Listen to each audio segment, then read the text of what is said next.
पाटणा वनांचल कार्यालय परिसर में आज विद्युत विभाग और वन विभाग मध्य मिलित भाव में वनांचल स्तरीय समन्वय बैठक अनुष्ठित हो जाइछि। आयोजित यह बैठक में तुरमुंगा एसडीओ जन्मंजय बेहेरा, तुरमुंगा कनिष्ठ जंत्री गुरुप्रसाद गिरी, पाटणा कनिष्ठ जंत्री ज्योतिरंजन मिश्र, सहारापड़ा कनिष्ठ जंत्री राकेश साहू, लाइनमैन जयकृष्ण दास, किशोर पाणिग्राही, लिंगराज महंत, संग्राम करण, पार्थसारथी धल सहित विभिन्न अंचल फीडर मानकरे कार्य करुवा लाइनमैन उपस्थित थिले। वन विभाग तरफ पाटना वनांचल अधिकारी वन बिहारी सरदार, पाटना वनपाल निरंजन सेठी, सहारापड़ा वनपाल श्रीमंत बेहेरा सहित पाटना सहारापड़ा खीरे टांगरी सेक्शन समस्त वनरक्षी माने उपस्थित थिले। एही समन्वय बैठक में हाथी चलाचल करुवा जंगल इलाका विद्युत खुंट और विद्युत तारर अवस्था किपरि अछि, कोनोसी स्थान रे खुंट दुर्बल होइछि किंबा विद्युत खुंट दूरता अधिक जोगो तार झुली पड़िछि आदि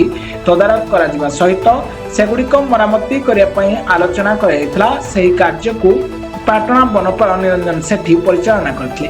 केन्दुझर जिल्लारू दशरथ बारिकीଙ୍କ रिपोर्ट ब्लैकेट न्यूज ओडिया।